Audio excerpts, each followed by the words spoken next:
ನೀವು ಒಂದು ಮನೆ ಖರೀದಿ ಮಾಡಬೇಕು ಅಂತ ಹೊರಡ್ತೀರಿ. ಈಗ ಮನೆ ಖರೀದಿ ಮಾಡುವಂತಹದ್ದು it is an emotional decision ಅಂತ ತುಂಬಾ ಜನ ಹೇಳಿದ್ದೀರಿ. ಆದರೆ ಈ ಇಮೋಷನಲ್ ಡಿಸಿಷನ್ ಮಾಡಬೇಕಾದ್ರೂ ನಾವು ಆಲೋಚನೆ ಮಾಡಬೇಕಾಗಿರುವಂತಹದ್ದು it is a financial decision also ಅಂತ ಹೇಳುವಂತಹದ್ದು.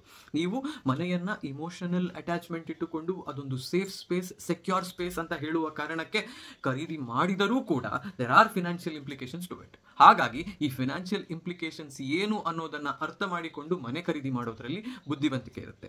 ಮೊಟ್ಟ ಮೊದಲ ಫಿನಾನ್ಷಿಯಲ್ ಇಂಪ್ಲಿಕೇಶನ್ ಅಥವಾ ಫಿನಾನ್ಷಿಯಲ್ ಕನ್ಸಿಡರೇಷನ್ ನೀವು ಮನೆ ತಗೊಳ್ಳೋದಕ್ಕಿಂತ ಮುಂಚೆ ಮಾಡಬೇಕಾಗಿರುವಂತಹದ್ದು ನಿಮ್ಮ ಫಿನಾನ್ಷಿಯಲ್ ಸಿಚುವೇಶನ್ ಇವತ್ತು ಹೇಗಿದೆ ಅನ್ನೋದರ ಅಸೆಸ್ಮೆಂಟ್ ಮಾಡಬೇಕು. ನೀವು ಆಲ್ರೆಡಿ ಸಾಲಗಳ ಸುಳಿಯಲ್ಲಿ ಸಿಲುಕಿ ಬಿದ್ದಿದ್ದೀರಾ ಅಂತ ಹೇಳಿದ್ರೆ ಈಗ ನೀವು ಇನ್ನೊಂದು EMI ಅನ್ನ ಅಫೋರ್ಡ್ ಮಾಡೋದಕ್ಕೆ ಸಾಧ್ಯ ಆಗೋದಿಲ್ಲ. ಆದರೂ ಕೆಲವರು ಇದೇ ತಪ್ಪನ್ನು ಮಾಡಿಬಿಡ್ತಾರೆ. ಸಾಲ ಇದೆ, ಸಾಲ ತೀರಿಸೋದಕ್ಕೆ ಏನಾದರೂ ಒಂದು ಆಲೋಚನೆ ಮಾಡೋಣ ಅಂತ ಹೇಳಿಕೊಂಡು ಇನ್ನೊಂದು ಸಾಲ ಮಾಡಿಬಿಡ್ತಾರೆ. That will burden you. Ideally 40% ನಿಮ್ಮ ಟೋಟಲ್ ಇನ್ಕಮ್ಗಿಂತ ಹೆಚ್ಚಿನ EMI ಯಾವುದೇ ಟೈಮ್ ಫ್ರೇಮ್ನಲ್ಲಿ ನೀವು ಇಟ್ಕೋಬಾರ್ದು ಅಂತ ಹೇಳ್ತೀವಿ. 1 ಲಕ್ಷ ನಿಮ್ಮ ಆದಾಯ ಅಂತ ಹೇಳಿದರೆ 40,000ಕ್ಕಿಂತ ಹೆಚ್ಚು EMI ನೀವು ತಿಂಗಳಿಗೆ ಕಟ್ಟಬಾರ್ದು ಅಂತ ಇದರ ಅರ್ಥ. ಆದರೆ ನಿಮಗೆ ಧೈರ್ಯ ಇದೆ ಅಂತ ಹೇಳಿದರೆ ಇದನ್ನು ಇನ್ನೊಂದು 10-15% ಹೆಚ್ಚು ಮಾಡಬಹುದೇನೋ. 55%ನಷ್ಟು ನಿಮ್ಮ ಇನ್ಕಮ್ನ EMI ನೀವು ಕಟ್ತೀರಿ ಅಂತ ಹೇಳಿದರೆ you are still safe. But ಇದಕ್ಕಿಂತ ಹೆಚ್ಚಿನ ದುಡ್ಡನ್ನು ನೀವು ಕಟ್ಟುವ ಆಲೋಚನೆ ಮಾಡಿದರೆ then you are pushing yourself to failure. So ಹಾಗಾಗಿ ಇದು ನೀವು ಮಾಡಬೇಕಾಗಿರುವಂತಹ ಮೊದಲ ಕನ್ಸಿಡರೇಷನ್. ಎರಡನೇ ಕನ್ಸಿಡರೇಷನ್, ಓಕೆ ನಿಮ್ಮ ಹತ್ರ ಸಾಲಗಳು ಇಲ್ಲ, you can go and buy a house, you can go and buy an EMI ಅಂತ ಹೇಳಿದರೆ ಅಥವಾ ಹೋಮ್ ಲೋನ್ ಅಂತ ಹೇಳಿದರೆ ನೀವು ಆಗ ನೋಡಬೇಕಾಗಿರುವಂತಹದ್ದು ನನ್ನ ಕ್ರೆಡಿಟ್ ಸ್ಕೋರ್ ಎಷ್ಟಿದೆ ಅಂತ. 750, 800ಕ್ಕಿಂತ ಹೆಚ್ಚಿನ ಕ್ರೆಡಿಟ್ ಸ್ಕೋರ್ ನಿಮಗಿದೆ ಅಂತ ಹೇಳಿದರೆ ನಿಮಗೆ ಹೋಮ್ ಲೋನ್ ಇಂಟ್ರೆಸ್ಟ್ ರೇಟ್ನಲ್ಲಿ 650, 700ರ ಆಸುಪಾಸಿನಲ್ಲಿ ಕ್ರೆಡಿಟ್ ಸ್ಕೋರ್ ಇರುವವರಿಗಿಂತ ಒಂದು 0.5%ನಷ್ಟು ಅಡ್ವಾಂಟೇಜ್ ಸಿಗುವ ಸಾಧ್ಯತೆ ಇರುತ್ತೆ. ಈ 0.5% ನಿಮಗೆ 5, 10, 15 ಲಕ್ಷದ ಡಿಫರೆನ್ಸನ್ನು ನಿಮ್ಮ ಲೋನ್ ಟೆನ್ಯೂರ್ನಲ್ಲಿ ಮಾಡಿಬಿಡುತ್ತೆ. ಹಾಗಾಗಿ ನೀವು ಮನೆ ಕಟ್ತೀರಿ ಅಥವಾ ಮನೆ ಕೊಂಡುಕೊಳ್ಳುವ ಆಲೋಚನೆಯಲ್ಲಿದ್ದೀರಿ ಅಂತ ಹೇಳಿದರೆ ಈಗಲಿಂದಲೇ ನೀವು ಮಾಡಬೇಕಾಗಿರುವಂತಹ ಅತಿ ಮುಖ್ಯ ಕೆಲಸ ನಿಮ್ಮ ಸಿಬಿಲ್ ಸ್ಕೋರನ್ನು ಹೆಚ್ಚು ಮಾಡಿಕೊಳ್ಳೋದು. ಈ ಸಿಬಿಲ್ ಸ್ಕೋರ್ ಹೆಚ್ಚು ಮಾಡಿಕೊಳ್ಳೋದು ಹೇಗೆ ಅನ್ನುವಂತಹ ಒಂದು ವಿಡಿಯೋವನ್ನು ನಾನು ಆಲ್ರೆಡಿ ಮುಂಚೆ ಮಾಡಿದ್ದೆ. ನನ್ನ ಯೂಟ್ಯೂಬ್ ಚಾನಲ್ನಲ್ಲಿ ಇದು ನಿಮಗೆ ಲಭ್ಯ ಇರುತ್ತೆ. ಬೇಕಾದರೆ ನಾನು ಕಮೆಂಟ್ನಲ್ಲಿ ಅದರ ಲಿಂಕ್ ಕೂಡ ಹಾಕ್ತೀನಿ ನಿಮಗೆ. ಇದಾದ ಮೇಲೆ ನೀವು ಮಾಡಬೇಕಾಗಿರುವಂತಹದ್ದು, ಆಯಿತು ನೀವು ಮನೆಯನ್ನು ಈಗ ನೋಡಿದ್ದೀರಿ, ಲೀಗಲ್ ಆಗಿ ಡಾಕ್ಯುಮೆಂಟ್ಗಳನ್ನೆಲ್ಲ ಅಬ್ಸರ್ವ್ ಮಾಡಿ ನೋಡಿ ಅಲ್ಲಿ ಯಾವುದೇ ಸಮಸ್ಯೆ ಇಲ್ಲ ಅಂತ ನಿಮಗೆ ಗೊತ್ತಾಯಿತು ಅಂದ ಮೇಲೆ ಬ್ಯಾಂಕ್ಗೆ ಹೋಗಿಬಿಟ್ಟು ಸಾಲಕ್ಕೆ ಅರ್ಜಿಯನ್ನು ಹಾಕ್ತೀರಿ. ಅವ್ರ ಹತ್ರ ಹೋಗಿ ನೀವು ಸಾಲಕ್ಕೆ ಅರ್ಜಿಯನ್ನು ಹಾಕಿದ ಕೂಡಲೇ ಅವರು ಹೇಳುವಂತಹ ಟರ್ಮ್ಸ್ ಆ್ಯಂಡ್ ಕಂಡೀಷನ್ಸ್ಗೆ ಒಪ್ಪಿಕೊಳ್ಬೇಕು ಅಂತಿಲ್ಲ. ನೀವು ಲೋನ್ ಡಾಕ್ಯುಮೆಂಟ್ಗಳನ್ನು ಕೊಂಡುಕೊಳ್ಳುವ ಮುಂಚೆ ಅಥವಾ ಲೋನನ್ನು ಫಾರ್ಮಲ್ ಆಗಿ ಅಪ್ಲೈ ಮಾಡುವ ಮುಂಚೆ ಎಷ್ಟು ಇಂಟ್ರೆಸ್ಟ್ ರೇಟ್ ನೀವು ಚಾರ್ಜ್ ಮಾಡ್ತೀರಿ ಅನ್ನೋದನ್ನು ಕೇಳಿ, ಅದು ಫ್ಲೋಟಿಂಗಾ ಅಥವಾ ಫಿಕ್ಸ್ಡ್ ಇಂಟ್ರೆಸ್ಟ್ ರೇಟಾ ಅಂತ ಹೇಳುವಂತಹ ಡಿಸಿಷನನ್ನು ನೀವು ಮಾಡಿ. ಫಿಕ್ಸ್ಡ್ ಇಂಟ್ರೆಸ್ಟ್ ರೇಟ್ಗಿಂತ ಫ್ಲೋಟಿಂಗ್ ಈಸ್ ಆಲ್ವೇಸ್ ಬೆಟರ್ ಅಂತ ಹೇಳುವಂತಹದ್ದು ರೂಲ್ ಆಫ್ ಥಂಬ್. ಹಾಗಾಗಿ ಫ್ಲೋಟಿಂಗ್ ಇಂಟ್ರೆಸ್ಟ್ ರೇಟನ್ನು ನೀವು ಆಪ್ಟ್ ಮಾಡಬಹುದು. ಹೀಗೆ ಮಾಡಿದ ಮತ್ತೆಯೂ ಕೂಡ ಒಂದೆರಡು ಬೇರೆ ಬ್ಯಾಂಕ್ಗಳಲ್ಲಿ ಹೋಗಿ ನನಗೆ ಇವರು ಈ ಆಫರ್ ಕೊಡ್ತಿದ್ದಾರೆ, can you give me a better offer ಅಂತ ಕೇಳಿ. ನಿಮ್ಮ 60-70 ಲಕ್ಷದ ಹೋಮ್ ಲೋನ್ ಅಂತ ಹೇಳಿದರೆ it is a big ticket loan for any bank. ಹಾಗಾಗಿ ಅವರು ನಿಮಗೊಂದು 0.5%, 0.25% ಬೆನಿಫಿಟನ್ನು ಇನ್ನೊಂದು ಕಡೆಯಲ್ಲಿ ಕೊಡ್ತಿದ್ದಾರೆ ಅಂತ ಹೇಳಿದರೆ you should go for it. Because finally ನಿಮ್ಮ ಕೈಯಿಂದ ಹೋಗ್ತಿರುವಂತಹ ದುಡ್ಡು ಸ್ವಲ್ಪ ಕಮ್ಮಿ ಆದ್ರೂ it is better for you. Loan tenure ಎಷ್ಟಿರಬೇಕು ಅನ್ನೋದು ಮುಂದಿನ ಡಿಸಿಷನ್. ಇದು ನೀವು ಮಾಡಬೇಕಾಗಿರುವಂತಹ ಕಾನ್ಷಿಯಸ್ ಚಾಯ್ಸ್. 15 ವರ್ಷದ ಇನ್ಶೂರೆನ್ಸ್ ಅಥವಾ ಲೋನ್ ತಗೊಂಡ್ರೆ ಇಟ್ ಈಸ್ ಬೆಟರ್. 10 ವರ್ಷದ ತಗೊಂಡ್ರೆ ಇನ್ನೂ better, but it will become extremely heavy for you. 15 ವರ್ಷದ ಟೆನ್ಯೂರ್ನ ಲೋನ್ ತಗೊಳ್ಳೋಕೆ ಸಾಧ್ಯ ಇದೆಯಾ ಅನ್ನೋದನ್ನು ನೋಡಿ. 20, 25, 30 ವರ್ಷಗಳ ಟೆನ್ಯೂರ್ನವರೆಗೆ ನಿಮ್ಮ ಹೋಮ್ ಲೋನನ್ನು ಪುಷ್ ಮಾಡುವ ಅವಕಾಶ ನಿಮಗೆ ಇದ್ರೂ ಕೂಡ ಅದು ನಿಮಗೆ financially not the right choice ಅಂತ ಅನ್ನಿಸುವಂತಹದ್ದು. ಯಾಕಂದರೆ ನೀವು ಮತ್ತೆ ಹೆಚ್ಚು ಹೆಚ್ಚು ಹೆಚ್ಚು ಹೆಚ್ಚು ಇಂಟ್ರೆಸ್ಟ್ ಪೇಮೆಂಟ್ ಮಾಡಬೇಕಾಗುತ್ತೆ. ಈ ಕಾರಣದಿಂದ ಟೆನ್ಯೂರ್ ಎಷ್ಟು ಬೇಕಾಗುತ್ತೆ ಅನ್ನೋದನ್ನು ನಿರ್ಧಾರ ಮಾಡಿಕೊಳ್ಳಿ. ಲಕ್ಸುರಿ ಹೋಮ್ಸ್ ಅಂತ ಹೇಳುವಂತಹ ಸ್ಕ್ಯಾಮ್ಗೆ ನೀವು ನಿಮ್ಮ ಮೊದಲ ಮನೆಯನ್ನು ಖರೀದಿ ಮಾಡಬೇಕಾದ್ರೆ ದಯವಿಟ್ಟು ಬೀಳಬೇಡಿ.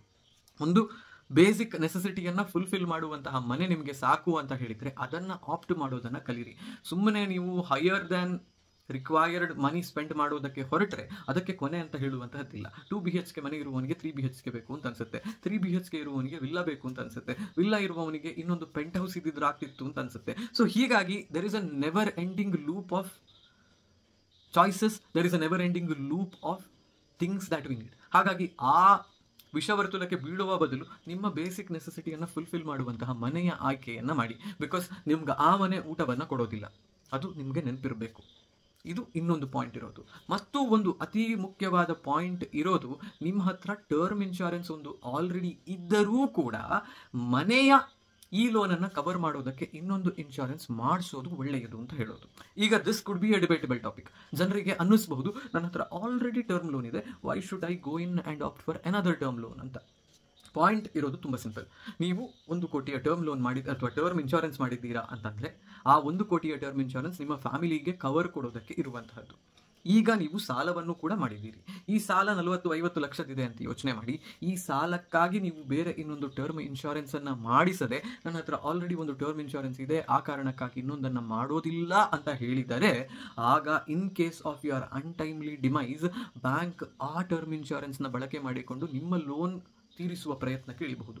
ಹಾಗವರು ಮಾಡಿದ್ರು ಅಂದರೆ ನಿಮ್ಮ ಆಬ್ಸೆನ್ಸ್ನಲ್ಲಿ ನಿಮ್ಮ ಫ್ಯಾಮಿಲಿಗೆ ಕೊಡಬೇಕಾಗಿರುವಂತಹ ಫಿನಾನ್ಷಿಯಲ್ ಕವರ್ ಕೊಡೋದಕ್ಕೆ ಸಾಧ್ಯ ಆಗೋದಿಲ್ಲ. ಹಾಗಾಗಿ ಅದು ಕೂಡ ನೀವು ಆಲೋಚನೆ ಮಾಡಬೇಕಾಗಿರುವಂತಹ ವಿಚಾರ. ಇನ್ನೂ ಒಂದು ವಿಚಾರ ಇರುವಂತಹದ್ದು, ನೀವೆಷ್ಟು ದುಡ್ಡನ್ನು ಈ ಮನೆಗೆ ಹೂಡಿಕೆ ಮಾಡ್ತಿದ್ದೀರೋ ಅಥವಾ ಡೌನ್ ಪೇಮೆಂಟ್ ರೂಪದಲ್ಲಿ ಕೊಡ್ತಿದ್ದೀರೋ ಅದಕ್ಕಿಂತ ಒಂದು ಸ್ವಲ್ಪ ದುಡ್ಡನ್ನು ನೀವು ನಿಮ್ಮ ಹತ್ರ ಸೇವಿಂಗ್ಸ್ ರೂಪದಲ್ಲೂ ಇಟ್ಕೊಳ್ಬೇಕು ಅಂತ ಹೇಳೋದು. 20 ಲಕ್ಷ ನೀವು ಡೌನ್ ಪೇಮೆಂಟ್ ಮಾಡ್ತಿದ್ದೀರಾ ಅಂತ ಹೇಳಿದರೆ 20 ಲಕ್ಷದ ಇನ್ವೆಸ್ಟ್ಮೆಂಟ್ ನಿಮ್ಮ ಹತ್ರ ಬೇರೆ ಕಡೆಯಲ್ಲಿ ಇರಬೇಕಾಗುತ್ತೆ.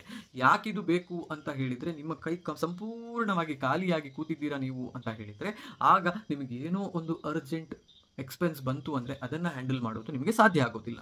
ಮನೆಯನ್ನು ಖರೀದಿ ಮಾಡುವ ಆಲೋಚನೆ ಮಾಡೋದಕ್ಕಿಂತ ಮುಂಚೆ ನಿಮ್ಮ 6 ತಿಂಗಳ ಖರ್ಚುಗಳಿಗೆ ಬೇಕಾದಷ್ಟು ಎಮರ್ಜೆನ್ಸಿ ಫಂಡನ್ನು ಒಂದು ಕಡೆಯಲ್ಲಿ ಇಟ್ಕೊಳ್ಳೋದು ತುಂಬ ಮುಖ್ಯ ಆಗುತ್ತೆ. ಈ ಎಮರ್ಜೆನ್ಸಿ ಫಂಡ್ನಲ್ಲಿ ಮತ್ತು ನೀವು ಮಾಡುವಂತಹ ಈ ಎಕ್ಸ್ಪೆನ್ಸ್ಗಳು, ತಿಂಗಳ ಎಕ್ಸ್ಪೆನ್ಸ್ ಕ್ಯಾಲ್ಕುಲೇಷನ್ನಲ್ಲಿ ಈ ಮನೆಯ EMI ಅನ್ನು ಕೂಡ ನೀವು ಇನ್ವಾಲ್ವ್ ಮಾಡಬೇಕಾಗುತ್ತೆ. ಹಾಗೆ ಮಾಡಿದಾಗ ನಿಮ್ಮ ಎಮರ್ಜೆನ್ಸಿ ಫಂಡ್ನಲ್ಲಿ 6 ತಿಂಗಳ ಕಾಲ ನೀವು ಮನೆಯ EMI ಕಟ್ಟಿಕೊಂಡು ನಿಮ್ಮ ಮನೆಯ ಉಳಿದ ಖರ್ಚುಗಳನ್ನು ನೋಡಿಕೊಂಡು ಯಾವುದೋ ಉದ್ಯೋಗ ಲಾಸ್ ಆದ ಸಮಯದಲ್ಲಿ ಬದುಕೋದು ಸಾಧ್ಯ ಆಗುತ್ತೆ. ಇದಿಷ್ಟನ್ನು ನೀವು ಮಾಡಿದರೆ ನಿಮ್ಮ ಕನಸಿನ ಮನೆ ನಿಜವಾಗಿಯೂ ಕನಸು ಕಾಣೋದಕ್ಕೆ ನಿಮಗೆ ಅವಕಾಶವನ್ನು ಕೊಡುತ್ತೆ. ಇಷ್ಟು ಮಾಡದೆ ಬೇಕಾಬಿಟ್ಟಿಯಾಗಿ ಹೋಗಿ ಏನೋ ಮಾಡ್ತೀನಿ, ಹೇಗೋ ಸಾಲವನ್ನು ತೀರಿಸ್ತೀನಿ ಅನ್ನುವಂತಹ ಆಲೋಚನೆ ಮಾಡಿ ನಿಮಗೆ ಸಾಧ್ಯ ಇಲ್ಲದಷ್ಟು ಲೋನನ್ನು ಮೈಮೇಲೆ ಎಳ್ಕೊಂಡ್ರೆ ಆ ಕನಸಿನ ಮನೆಯಲ್ಲಿ ಕನಸು ಬೀಳೋದಕ್ಕೆ ನಿದ್ದೆಯೇ ಬರೋದಿಲ್ಲ. ಅದಷ್ಟು ನೀವು ನೋಡಬೇಕಾಗಿರುವಂತಹ ವಿಚಾರಗಳು. ಮನೆ ಖರೀದಿ ಮಾಡುವಾಗ ತಪ್ಪುಗಳನ್ನು ಕಮ್ಮಿ ಮಾಡಿ. ಈ ವಿಡಿಯೋ ನಿಮ್ಗೆ ಇಷ್ಟ ಆಯಿತು ಅಂತ ಯೋಚನೆ ಮಾಡ್ತೀನಿ. ಇಷ್ಟ ಆಗಿದ್ದರೆ ದಯವಿಟ್ಟು ಬೇರೆಯವರ ಜೊತೆಯಲ್ಲೂ ಇದನ್ನು ಶೇರ್ ಮಾಡಿ. ಹೋಗಿ ಬರ್ತೀನಿ. ನಾನು ನಿಮ್ಮ ಆಶೀಶ್ ಸಾರಡ್ಕ.